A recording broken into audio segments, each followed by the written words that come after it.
I think that the often misunderstood field of organizational development is one of the hardest things to do in the world. And I think that anyone who gets involved in changing organizations from the ground up should be lauded, praised, and raised up.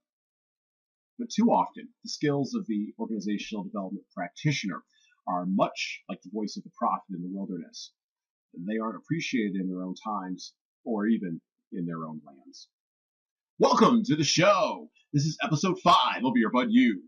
Diane Lange, writer, author, and founder of Proclivity Inc., an OD consulting firm in the Southern Tier, worked for many years in the local Binghamton and Southern Tier area of New York State, trying to bring organizations direction, guidance, and vision during times of great transition.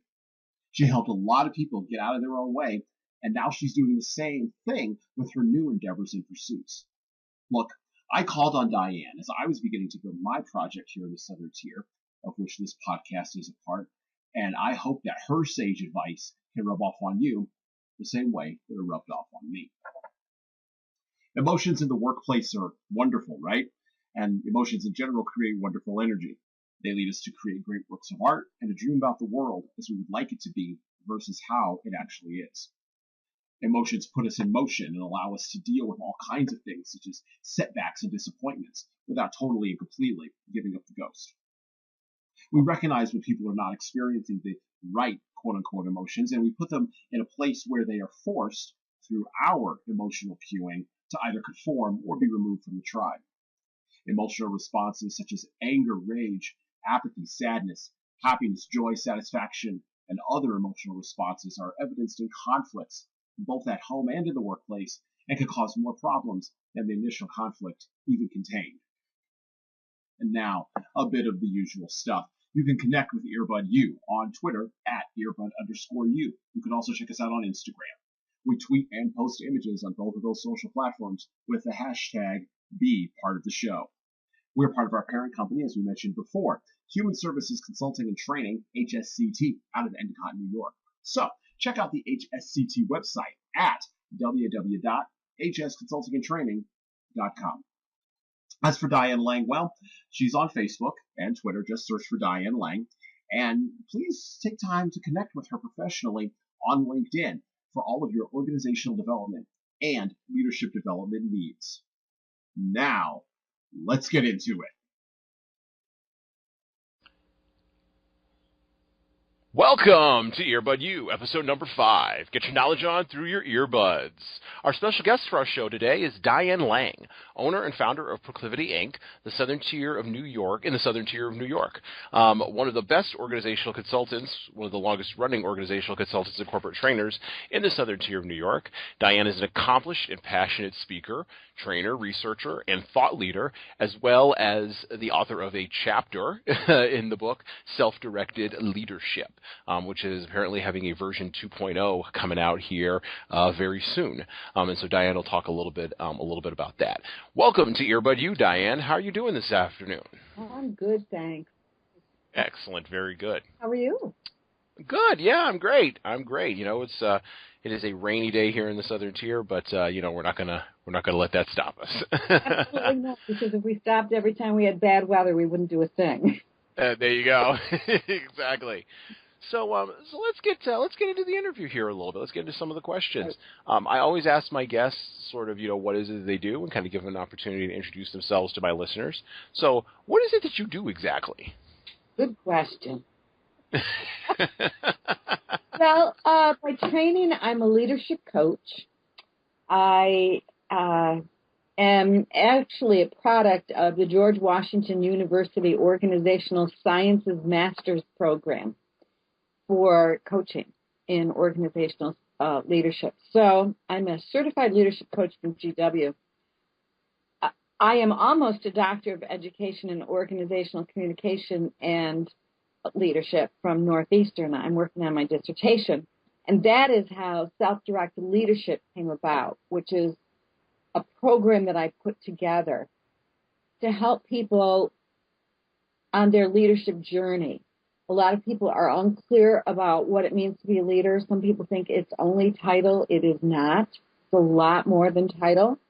And so self-directed leadership is a compilation of all the information that I've studied through the years. And I put together an action plan, a step-by-step, if you will, for people to become the best leader they can. Excellent. So I'm a leadership coach. I'm an organizational consultant. Yeah, to answer your question, I'm an organizational consultant. I consult with organizations and people individually, either and both. And I help organizations set up initiatives for things like change, leadership initiatives. I do training. I do mediation, and certainly the coaching. And I do group coaching as well as individual coaching. Group coaching as well as individual coaching. Awesome. Well, talk to us a little bit about that. You know, the individual coaching obviously is different than group coaching. So what kind of differences do you notice navigating between sort of the individual coaching space and the group coaching space? I like both of them a lot. Individual coaching is all about that person. It's very pointed at them, you know. I mean, we do work that they want to work on. Sometimes people are mandated to come to me, and that's not always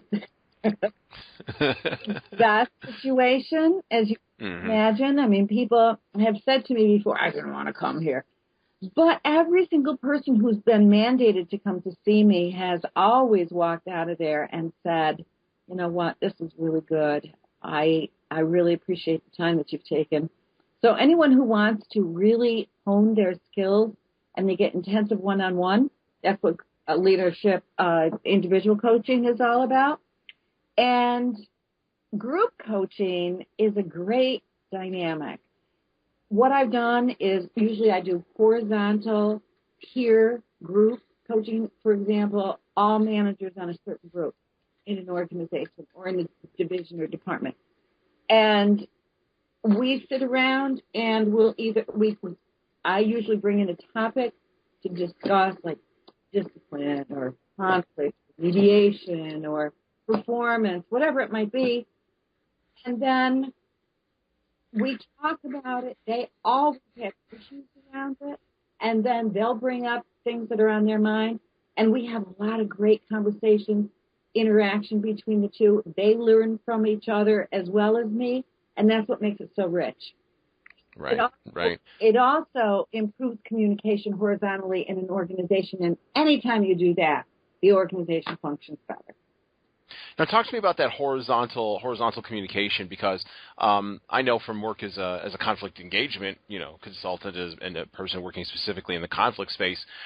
Conflict happens at all levels in the organization, and it happens at all times in the organization. However, there may be a perception among individuals higher in the pecking order in the organization that those lower in the pecking order, either those kind of conflicts that are occurring are minimal and not worth dealing with, or they're among the horizontal folks, so why do I have to show up and be engaged with this process? So how do you navigate sort of the horizontal, let's pick a layer of the organization at the administrative assistant, type of conflict level versus the horizontal, let's say the C-suite level, and then how do you get those two to chat, because that's the real struggle, right? Is closing that gap, closing that chasm, particularly if once you've got the horizontal conflicts leveled out, then you're talking about the vertical conflicts. Well, communication is probably the biggest challenge any organization has. And usually horizontal communication is pretty good, because a lot of times people will talk to their coworkers and they'll tell them what's going on and look for support, or there's just a lot horizontally. And however, it's not always good conversation. So the idea of group coaching horizontally increases the amount of knowledge, and it also, one of the things that I found throughout doing years of group coaching now is that say there's two different units in a division, and they each have a different manager. Well, this one does something different with absenteeism, say, than this one. or this one doesn't care about smoke breaks and this one does, or whatever it is. Mm-hmm. People get very petty about that kind of stuff. Yeah. So, it's their time, right? So what we do in terms of group coaching is we get everyone on the same page. We have all of them talking to one another, because what happens is employees are really good about playing mom against dad. Right. They don't have to do that in that unit, and they can do this over here. And so when I get horizontal management on one page, they all work together. They're a unified force. They can't be divided. And then everybody gets treated equally. And that's essential. Fairness is really essential.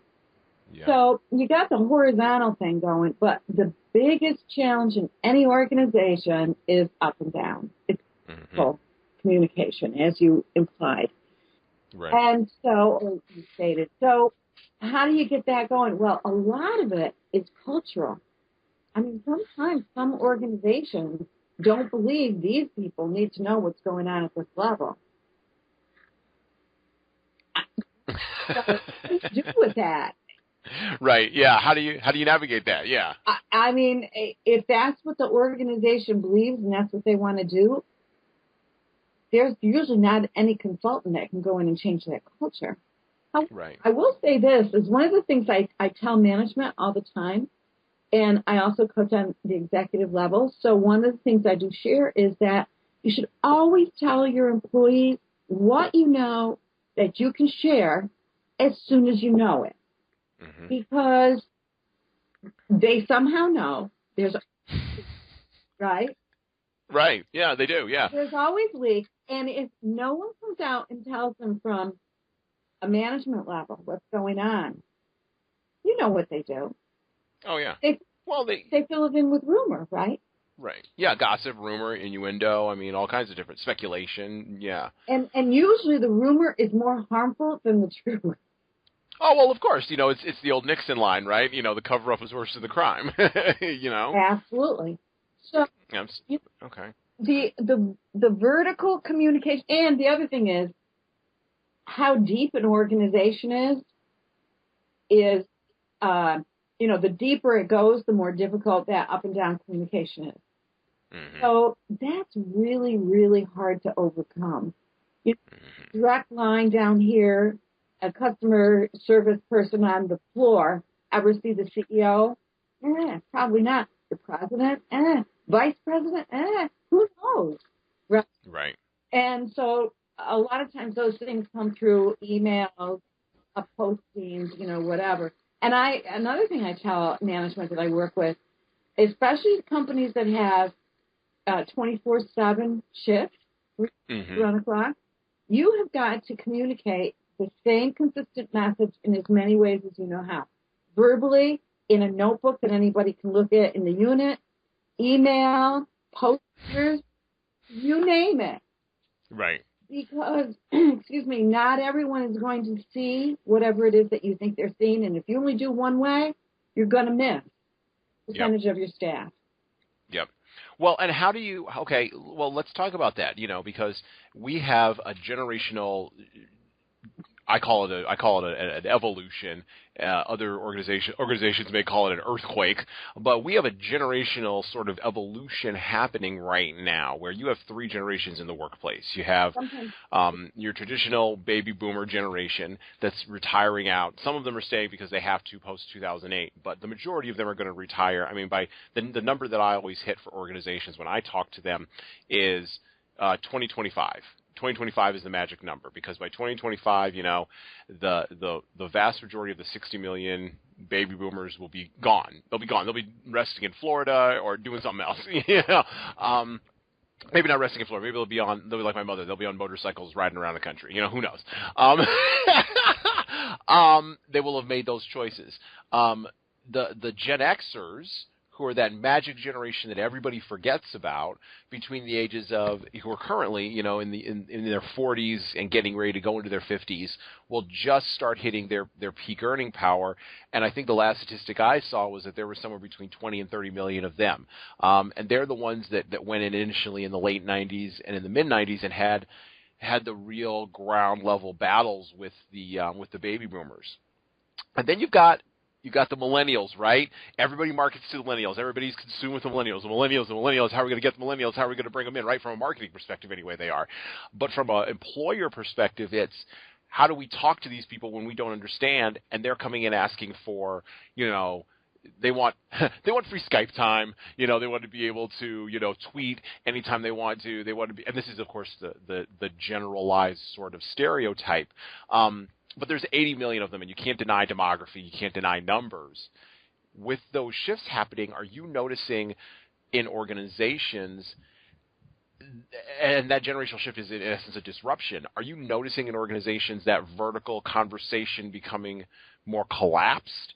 Or are you noticing them just sort of trying to calcify and trying to really just sit there and go, hey, we're not going to change because those millennials, they're not going to do anything to us, by 2025. We'll be fine. And all that stuff is just a fad. It's like the internet.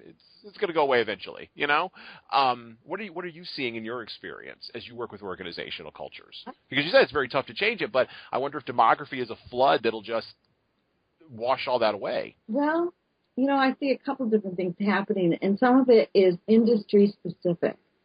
Okay. In other words, I've worked in healthcare. Well, you cannot have someone who's at the bedside of a critically ill person who's more involved in their Skype their texting than they're working. That's not going to change, Jesan. That cannot change. If you're sick and you're in a hospital and someone comes in and they pull out their cell phone, can't have it. First of all, you can't have it for privacy issues, right? Because of the phones having cameras, and second of all, that's not good customer service, right? So now let's change industries and go to bank tellers. Same thing. You want a teller who's talking to you, or maybe a mortgage broker or someone that in the bank, and you're trying to get a loan from, and they go, "Oh, sorry, gotta get this tax." The bank isn't going to like that, and the customer isn't going to like it. Well, I would tell you the other day I was at a local bank. I won't name which bank it is, but I was at a local bank where I do some banking, and I drove through the drive-through and I dealt with the teller, and as I was driving out of the drive-through, I looked back. I happened to look back, and she was on her phone. There was nobody else behind me. She was on her phone, and she's in that demo. And I didn't think anything of it. I was like, oh, she's on her phone. Oh, okay. And it didn't bother me, Now, would it have bothered a different kind of customer with a different sort of mindset? Absolutely. Would that have been a customer engagement issue? Absolutely. I could see that. But I don't think I'm the leading edge of that wave of it not bothering me. I think I'm behind the edge, actually, of it not bothering me. Well, I think it didn't bother you because your interaction with that person was over. Right. Okay. Or in the middle of your interaction, you probably wouldn't have wanted her on the phone because would she make a mistake with your money? Is she right? So because the interaction was over, I think it was probably okay with you. Had it been during your interaction, I don't care who it is. I think they may not like it. Even young people I have heard say, like say they're a checkout at the local pharmacy, and someone's checking out and on the phone at the same time, the person who's working behind the counter doesn't like that. Right. So I think in terms of customer service, if the person is going to be dealing with the public, I think there's going to be very rigid rules about that. And I think actually many, many organizations have already addressed them. Some organizations that say when you walk in the door, and I don't care how old you are, whether you're 65 or you're 15, your cell phone goes in your locker. And then there are other organizations that are more lax. And I think, say you're working in a call center and no one sees you, pick up a text. Yeah, sure. Even though you may be talking to someone, if they're not seeing you, that may be okay. So I think industry has a lot to do with it. The other thing I see is sometimes in terms of demographics are, in fact, calling the shots. Let me give you an example. Okay. In healthcare, healthcare people have always recruited physicians with the expectation that they'd be working nights, weekends, and on call. Mm-hmm. And one of the things that's happening now that we see from young physicians is say, I'm not taking weekends, or I'm not Right. on call, or I'll do one, but I won't do both, or Right. whatever it is. So, and, the reason why they can get away with it is because there aren't enough of them. Right. If they were baby boomers in the numbers, and there were so many of them, we could pick from any one and still have a great physician. No, they couldn't do that. But because there aren't enough of them and people need them, they're going to give them what they want. So, Right. it's kind of, I think it comes down to industry. I think it comes down to the demand of the field. And then, of course, what the generation wants. So, I don't know. We'll see. It's all shaken out, that I can tell you. Right. I mean, part of the work that I do is around that social communication piece, because a lot of organizations, they are really, really I think, well, not I think, I've noticed in my work, really focused on sort of closing down the leaks and really playing defense against all these technologies that are constantly disrupting and constantly on the offense. Google Glass is another example of a technology that, looks goofy now. Who's to say 10 years from now, not only will surgeons not be using Google Glass, but people will be walking down the street, Facebooking and tweeting and doing all these other things in addition to everything else. And when you walk into a Neiman Marcus, not to name a giant brand, but a Neiman Marcus, or you're in a customer service spot at the teller, that the teller is got the Google Glasses on, or whatever version of that it will be, and she's texting and tweeting on the left eye, while at the same time she's looking at your money on the right eye. Who's to say that won't happen? There's so much disruption going on, particularly in the Internet of Things.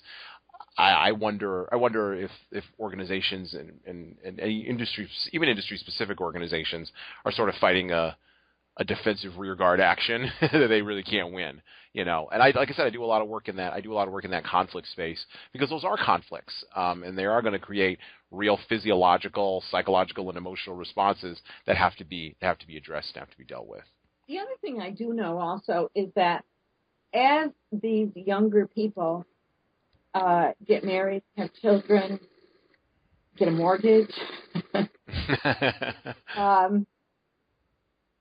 those things are going to change for them. Right. And maybe they won't be able to afford the latest technology, and maybe the demands of the job are going to take precedence over the demands of their technology, because they've got bills to pay. Right. Well, right. It's going to be interesting. I mean, technology is dictating just about everything. Right. Well, let's talk about sort of how do you get that message out and the dictation of that message. Let's talk about the chapter that you wrote in the book, Self-Directed Leadership. Let's talk about that. How did that sort of come together? Because I'm a person who you've looked at my blog and you followed kind of the stuff that I do. I'm a big content guy, and I think content is the gold mine of the 21st century. I really do. I think it's a never-ending gold mine. How you distribute that content, what audiences you target that content with, that's a different sort of conversation altogether. But just making it and putting it out there, at no other time in history have we ever lived where sort of the barriers for entry have been virtually obliterated, to be able to build a platform, build an audience, and sort of build content around them that's targeted to them, that really appeals to them. Sort of that Seth Godin long tail kind of concept. Here's my question. How did you put together the content for Self-Directed Leadership? The chapter that you wrote in that book, how did you put that chapter content together? And have you ever thought of sort of expanding that bigger and going out a little bit further with that? Okay. Multiple questions. Multiple questions. I warned you I was going to do multiple questions. Well, first of all, let me show you. I know the audience can't see me, but I'm holding up two, because Jesan and I are Skyping right now, and I'm holding up two books that my chapter is published in. First one is called Tapping into Your Inner CEO Self-Leadership. This book is written by women, only by women, from around the world. And I believe there are like 8 different countries represented, and the authors are on the back. This book, it just came out this year, is 101 great ways to compete in today's job market. It's a very thick book, and there are a lot of different people in here who are talking about career. And my point about career is that you succeed if you become a leader, regardless of title. And authors such as, and I can't remember his name right now, but the author who wrote What Color Is Your Parachute is in here. Oh, yeah. Okay. And several other people, and I'm honored to be one of them. So what happened? How did I come up with self-directed leadership? Well, as I told you, I'm studying and have been. I'm a lifelong learner. I guess I better put that out there because I'm not 20 anymore. I've been studying for a long time. You know what, Diane, I always tell people, you know what, you don't peak until you're a day before you got to go see the final leader. So, you haven't peaked yet. Not even close. Not even close to peaking yet. I'm climbing that peaking mountain. We all are. It's just how close to the top. It's almost as close to the top than others. That's all. So, as I said, I've been studying, and you read a ton of literature on leadership. I mean, everyone's got something to say on it. And it's confusing, right? Right. I mean, like there's servant leadership, transactional leadership, transformational leadership, values-based leadership. I mean, you can go on and on. How do you choose? How do you know which one to do? How do you know if you're doing any of them? I mean, it's really confusing. And so is the average person going to go out there and read a compendium of literature on leadership? No, of course not. And so what are they doing to decide on becoming a leader? Most of them are doing what they see other people do. Period. End of story, right? Some are good leaders, some people aren't. So whoever they happen to be watching, they're either going to get a bad role model or a good role model. So the next thing that happened was I was coaching an executive in an organization who said to me, I have been through all these different leadership seminars and so forth and so on. But, really, what is leadership? No one has been able to define it for me really concisely. And that is a good point because there are a gazillion different definitions of leadership out there, none of which are the same. Right. Well, I mean, you get Peter Drucker, you get Ken Blanchard, you get John Maxwell in a room, and all you're going to have is three different definitions coming out of there. So Exactly. I'll share with you my favorite leadership quote, by the way. And not from any of those guys, although I've read all of them and I admire all of them. But my favorite leadership quote is by Dwight Eisenhower. And I use this with a lot of people that I work with in organizations because his quote says, and I think this is verbatim, but I might be a word or two off. His quote is, leadership is the art of getting someone else to do something that you need them to do, and they want to do it. Mm-hmm. I mean, that is so key. And that's what leaders in organizations don't understand. That key part is they want to do it. That means they follow willingly, not coerced. They follow willingly. Right. So I've got all this stuff, and this coaching client says this to me, and I'm like, holy cow, there's just a lot of confusion out there, and a lot of people just really don't know what to do and where to start. So if I were going to be a young person and I wanted to start my leadership journey, how would I do it? I thought, what? I'm going to take the stuff that I have gleaned that I see over and over and over, that they're common to everyone, and put them together and say, you have to do these things as a fundamental basic to leadership. You can do other things as well, but you have to do these things well. This is the foundation of a good home, if you will, in leadership.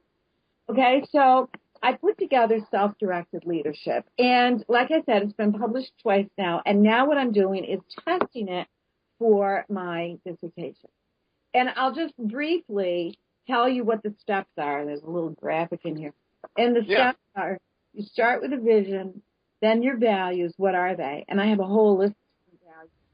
Then how do you act? How do you behave? Because action is really important, and not a lot of people call people on their actions, especially when they're bad. And then your skills and your knowledge. What do you know? What do you bring to the table? If you don't know anything, people aren't going to follow you because you have to know what you're talking about. So all of those things bring you trust. Okay? You have to have trust because no one's going to willingly follow anyone who they don't trust. Right. Now, all of those together go on to the next step, which is relationship. And I will tell you, in the coaching that I've done, the number one thing that I see that kills a career is the lack of good, supportive relationships. I've seen it so many times, even though the person can be really skilled, if they don't get along with people, they don't have a good, solid career. I have seen people keep the worst socially adept people in the world because they're a technical guru.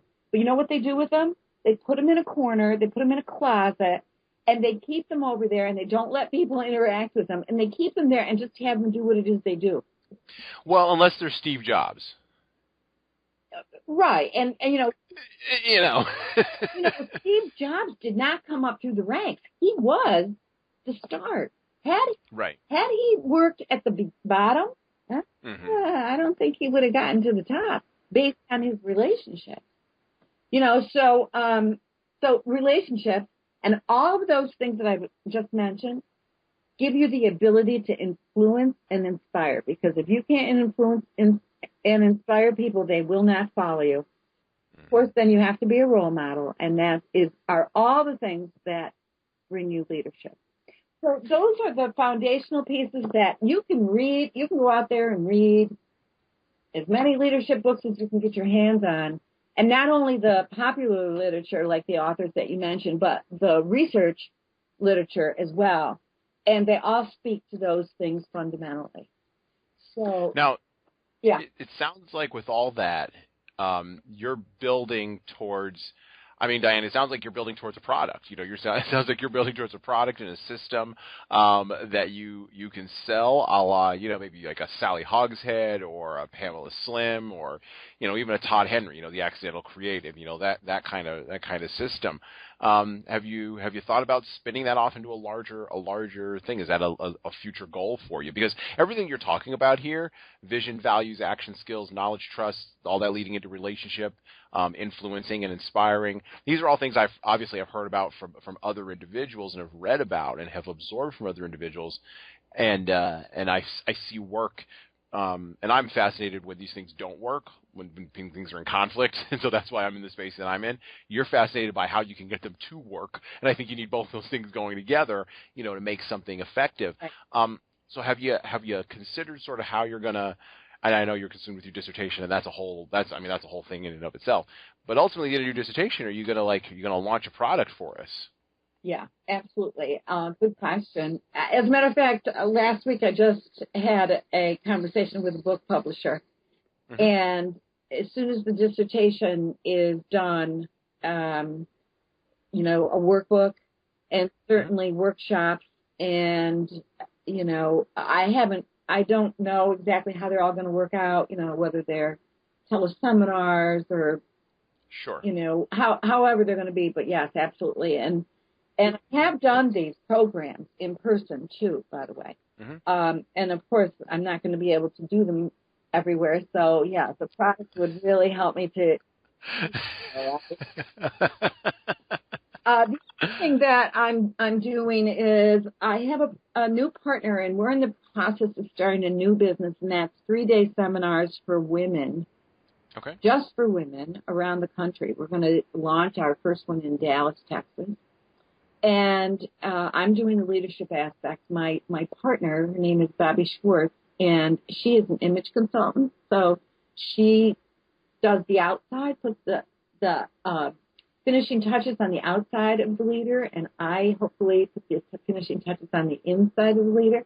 And then we have a phenomenal lineup of other women who add their specialties along the line. And so this will also be a product there as well. Yep. Awesome. Well, I look forward to seeing that all come together. That sounds like that's going to be awesome, and I know my audience will be really engaged in wanting to see sort of how that develops. Well, talk to me about what inspired you? Because you talked about inspiration at the bottom of everything. What inspired you to go into leadership? What was the pinprick? And usually it's a pinprick. It's or or as Guy Kawasaki would say, letting 1,000 flowers bloom. What was that 1,001st flower where you said, okay, bam, now I'm going to go with this? What was the thing that sort of inspired you and launched you into where you find yourself currently? Yeah, it was an interesting thing.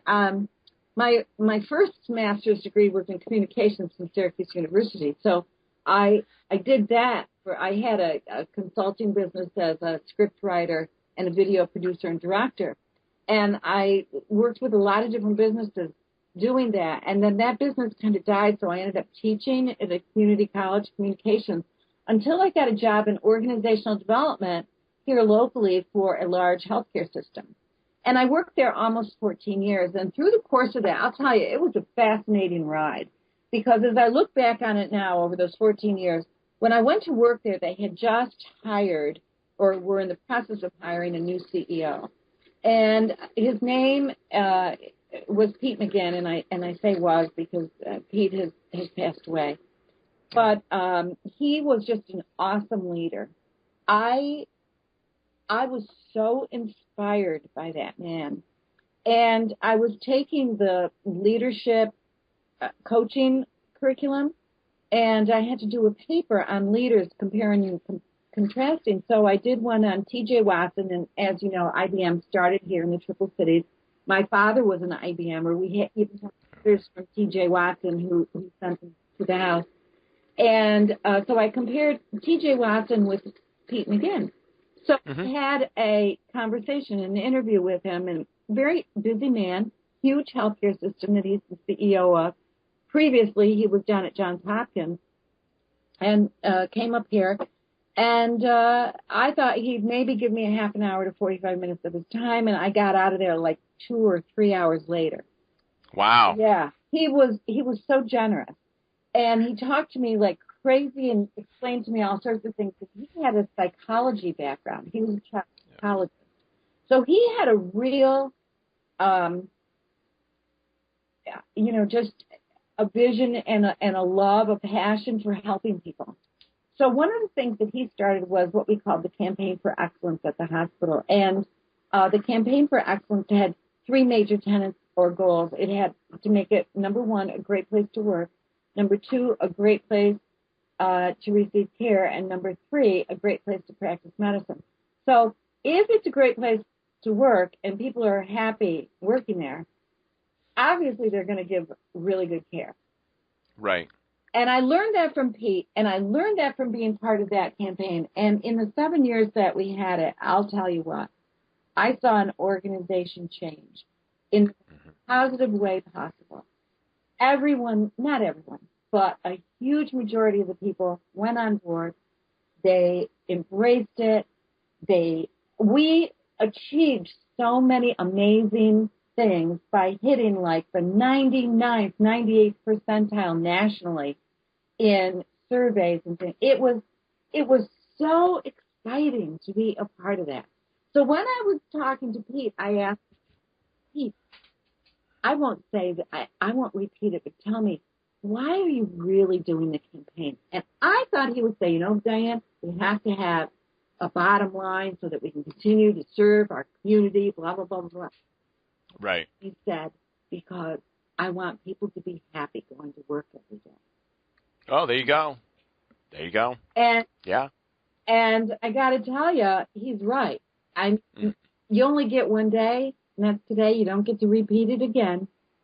And we don't know what our future brings. And if you be happy every morning when you go to work, find something different where you will have joy. Well, and that's what the new collaborative economy is really about, that I blog a lot about, is, this idea that the things that you're talking about in the process of self-directed leadership, vision, values, action, skills, knowledge, trust, relationship, influence, inspiring, all those kinds of things are built into and can really work well on these new social platforms that we have, and could really serve to change organizations so that people can be happy where they work.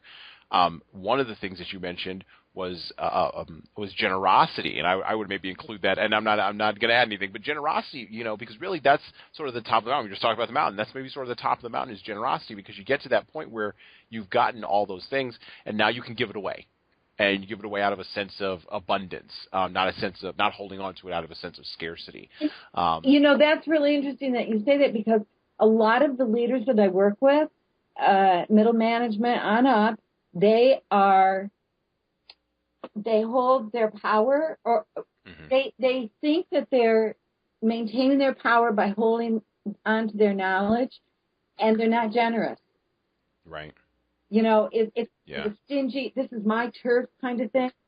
That's done in organizations all the time. And it doesn't help them, and it doesn't help the organization, and it doesn't help the clients that they either serve or, sell things to. It's win-win. Yeah. Well, I mean, you're on your way. I mean, it sounds as though you engaged in intrapreneurship, within an organization, and really sort of blossomed there. You had a previous background in entrepreneurship, and it sounds like you're going to have a future in entrepreneurship, and so you're really living that sort of self-managed, self-directed life, and that's really helpful for sort of serving as an example of how these things can work at the ground level. Does that mean that every day you feel like this? No, but that means on aggregate, these things are happening and these things are working out for you. So that's great. And you know what, Jesan? In many ways, as a result of working with Pete and under Pete, I learned so much. It was amazing. He was a great mentor. He didn't know he was my mentor, but he was, I guess, kind of vicariously or from a distance or whatever. But I just totally forgot what I was going to say. Well, it's okay. I was going to ask you. I was going to ask you another one of my stock questions that I ask all my guests. Wait, by the way. Yeah. Well, one of my stock questions is, let's talk about those downs. Let's talk about those valleys. Because we talked a lot about peaks. We talked about how to get to peaks. But let's talk about valleys, because there aren't any peaks without there being valleys. So in your career, in your time, have you ever had a moment of frustration where you sort of looked around and you're like, you know what? I'm going to pack it all in, and I'm going to go do something else. And where I draw my inspiration for this question from, I don't know if you've seen the movie High Fidelity with John Cusack. It's a great film. He plays this record store. I just watched it a couple weeks ago with my wife. He plays this record store owner, and he's kind of going through a down period.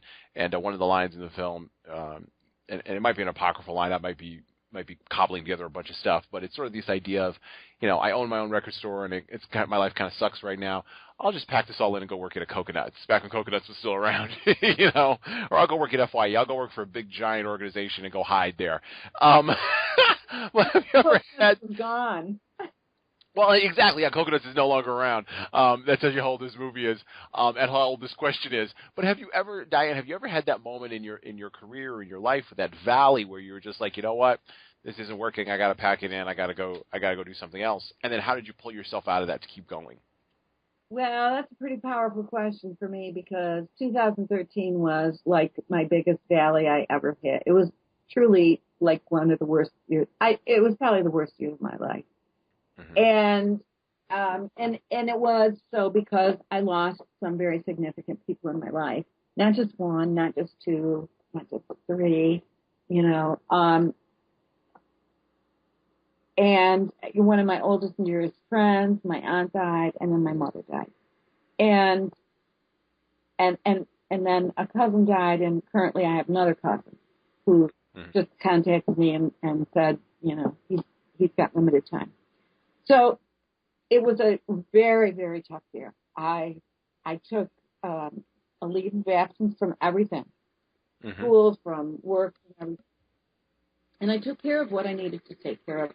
Namely, it was my mom.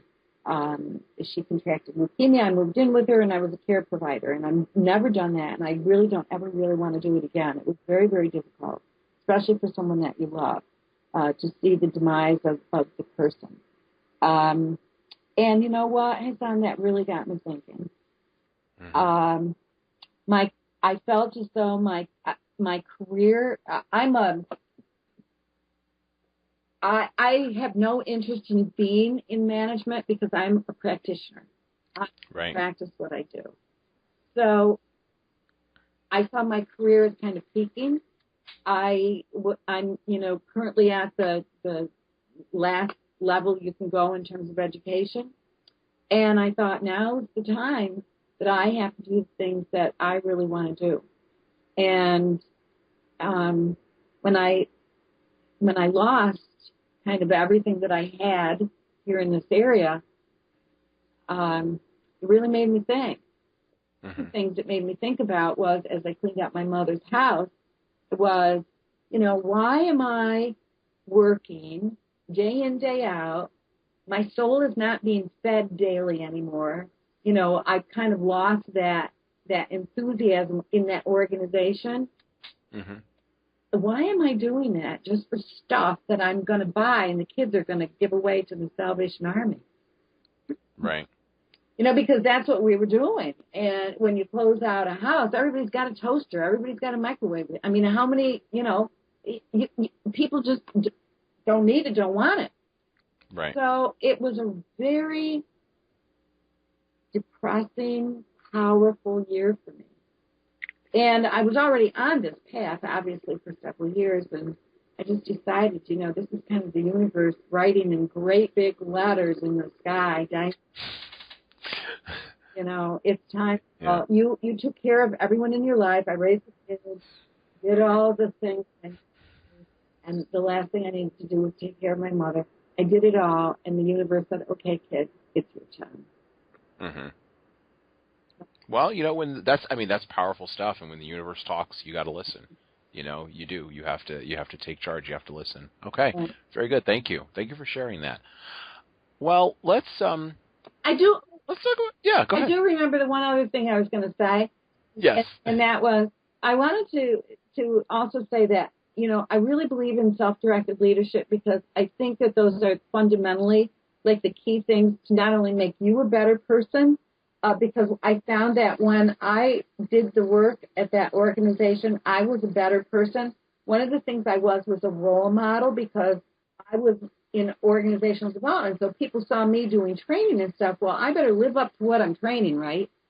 Right, yeah. So people saw me that way and made me a better person. I was more accountable. I had to have a commitment in order to do the things that I did. So it made me not only a better employee, but it made me a better mother. It made me a better community member. It made me better, period. And I think that when someone goes on this journey of self-directed leadership, or whatever they decide to do, they become a better person. Not just for the job, but for the ones that they love, their community, everywhere. It's a win-win-win. It's a win-win-win. And how heck, as a former, well, not even former, as a mediator and a person who comes out of a mediation background, it's very, very hard, almost impossible to get win-win-wins, for everybody, where everybody wins and nobody loses anything. So if this is one way that someone can get that, absolutely. I mean, that's like I said, that's some powerful stuff. Well, let's switch gears. Let's talk about in our last few minutes here. Let's talk about what you do for fun, because it's not all, I read my thesis and I do my dissertation and then I go out and I work for this organization and I coach this executive. It's not all that. You're more than the sum of that. And that's really sort of one of the points of this podcast. And that's why I call it Earbud You. Get your knowledge on through your earbuds. So we're going to find out some things about, who you are, your background. But we're also going to find out, what are the other things that makes you tick, because man does not live on, well, as I said, man does not live on Ken Blanchard and John Maxwell alone. So what else do you do for fun? What do you do to shake the cobwebs off? What do you like to do? By the way, I also like Marshall Goldsmith a lot. Okay. But at any rate, what do I like to do? Well,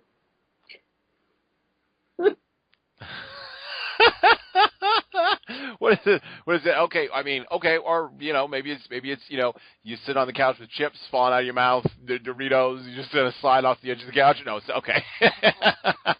The sad truth is I work too much, and okay. I mean that's the sad truth. And I remember saying to myself this past year, Diane, you need to have more fun. Right. Oh, we love it when there's live calls on the podcast. We do. Point. Okay. This is Diane Lange.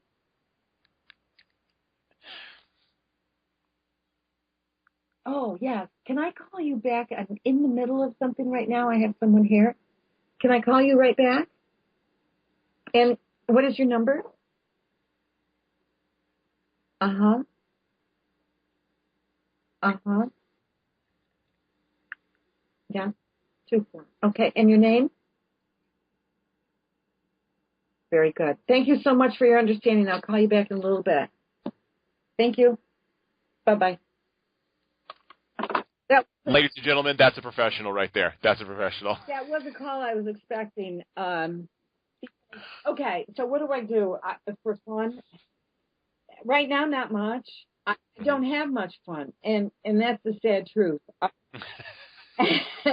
I am doing several things. I'm working on the new business, as I shared with you. I am working on the dissertation, as I shared with you, and I am working on my house to put it up for sale to move to Florida.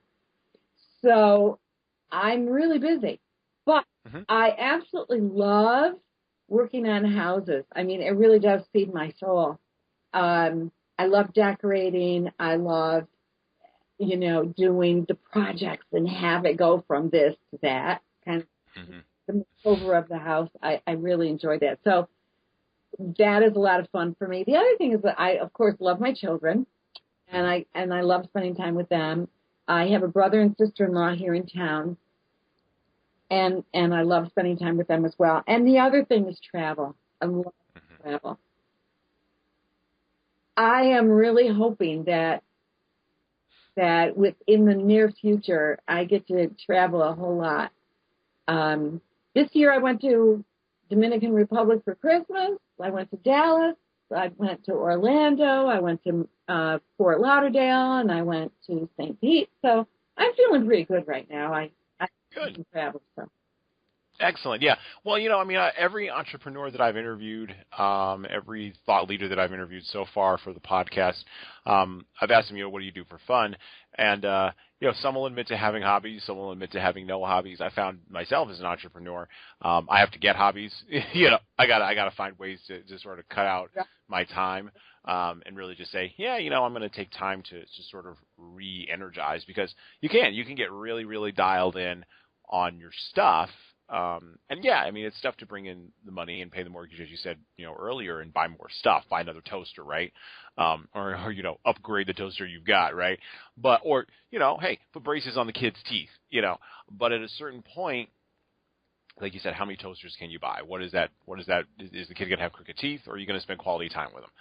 Or can you do both at the same time?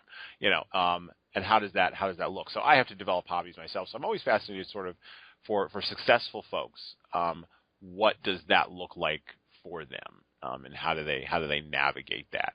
And it's rare that you'll find a professional say, I don't know, I got to get some, I got to get some hobbies. Like Richard Branson, I think he does dangerous stuff. He parachutes off the top of his own hotels or some nonsense.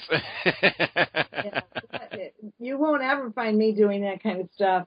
I have a very wise daughter, and she said to me, Mom, I don't want to spend my money on things anymore. And she used to be a shopaholic, she loved her clothes and her Gucci and her all that stuff. But she said, I don't want to spend my money on stuff anymore. I wanted to spend it on experiences. Ah, there you go. I think she's right on the money, and I think, that's where my passion is going other places, seeing other things. I haven't seen it enough. Yeah. Okay. Awesome. Well, thank you for taking the time to talk with us today here on Earbud U. We appreciate it, and I know my audience does as well. We love it when we get to get real with our guests and really find out what makes them tick. So thank you. Is there anything? I know you talked about a lot of projects. Like you said, you're very, very busy. But is there anything specifically coming out here soon that you'd like to promote today at all? Really, just the business. I don't know when this is going to air, nor do I know when we're going to have our first seminar. But it will be located on Women Launch. I'm sorry. Just a sec. Yeah. Hello. Speaking. Confirming an appointment. Oh, that's okay. Sorry about that.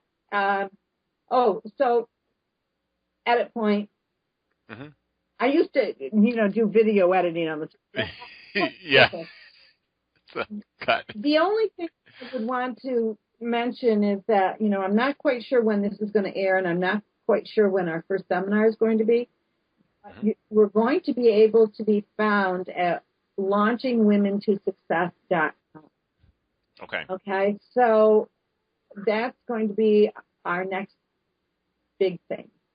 Next big thing. Excellent. We love hearing about the next big thing here at Earbud U. Once again, we'd like to thank Diane Lange today, owner and founder of Proclivity Inc., and a great, like I said, passionate speaker, trainer, researcher, and thought leader here in the southern tier of New York State. Please be sure to follow Earbud U on Twitter at Earbud U.